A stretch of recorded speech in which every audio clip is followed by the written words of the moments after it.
পাচ্ছ একটু মায়াপুরের মতোই মন্দিরটা।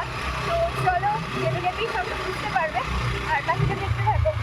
তো আমাদের গন্তব্যে পৌঁছাতেই কিন্তু সময় লাগবে মিনিমাম 2.5 ঘন্টা, সেই কারণেই আমরা আগে চলে আসলাম তেল ভরতে। আমাদের কিন্তু আজকে প্ল্যানিংয়ে ছিল একটা মন্দির দর্শন করার, কিন্তু রাস্তায় বেরিয়ে আমরা হিসাব করে দেখলাম আমাদের কিন্তু টোটাল 3টে মন্দির দর্শন করা হবে, আর তার বেশি একটা দুটো হতেও পারে। তো প্রথমেই কিন্তু আমরা যাওয়ার শুরুতেই দর্শন করব কেদারনাথ মন্দির, আমাদের বোলপুরের কেদারনাথ মন্দির। আর এই কেদারনাথ মন্দির বোলপুর থেকে বোলপুর স্টেশন থেকে কিভাবে আসতে হবে সেই ভিডিওটা কিন্তু আমার চ্যানেলে লং ভিডিওতে রয়েছে, সেই কারণে আমরা এখন এই মন্দিরটাতে প্রবেশ করলাম না। তো তোমরা চাইলে আমার কেদারনাথ মন্দিরের লং ভিডিওটা কিন্তু দেখে নিতে পারো। অসাধারণ একটা জায়গা, একদম হুবহু কেদারনাথ মন্দিরের মতো। এবং যেতে যেতেই তারপরে আমরা পার হয়ে গেলাম বোলপুরের একটি অসাধারণ চার্চ।